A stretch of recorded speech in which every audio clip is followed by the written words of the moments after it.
All right, this is part 2 of the Excel Core Lesson 5 step-by-step.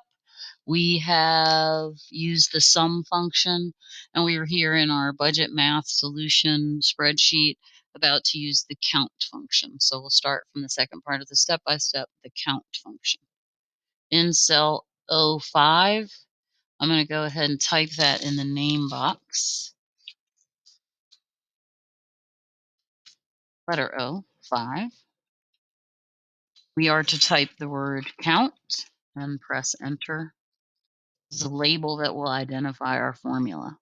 In cell O6, just below, let's type equal count. Now we have the count function since we've begun with the equal sign. We will take a count from cell A6 to M6, close our parentheses and press enter. Our result is 9. This function has counted the number of cells that are populated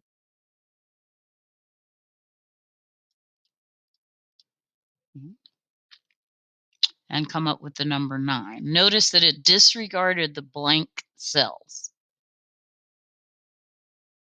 And it disregarded cell A6 because it is not a number. All right, in cell P5, let's type count A. And in P6, we're going to have the formula count A. And we're going to go ahead and do A6 through M6. This time we get a count of 10 because it counts all, meaning it includes also A6, even though it's not a number. It does still skip our blank cells. In cell Q5,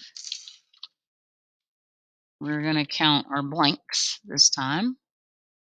We'll hit equal count blank, open my parentheses, and I'm still doing A6 through M6. This time I'm going to go ahead and grab them like this and hit enter. Notice it does close off that last parentheses.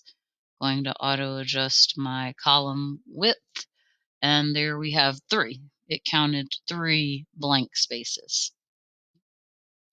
I'm going to save so I don't lose my work before I move on to the next section where I will use the average function.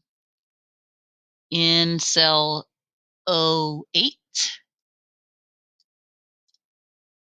I can see now my 8 and my O are highlighted. I am going to type average and hit enter. And in O9, I will do the actual average function. And I'm taking the average of B9 through M9. All right, let's start using Excel to do our math homework. This is my average electricity bill for the year.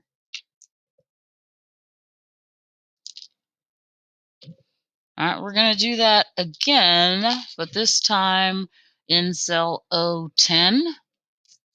I'm going to do average function. So we started with the equal sign. And we're going to do B10 through M10 and press enter. All right, average monthly expected gas bill. And we'll say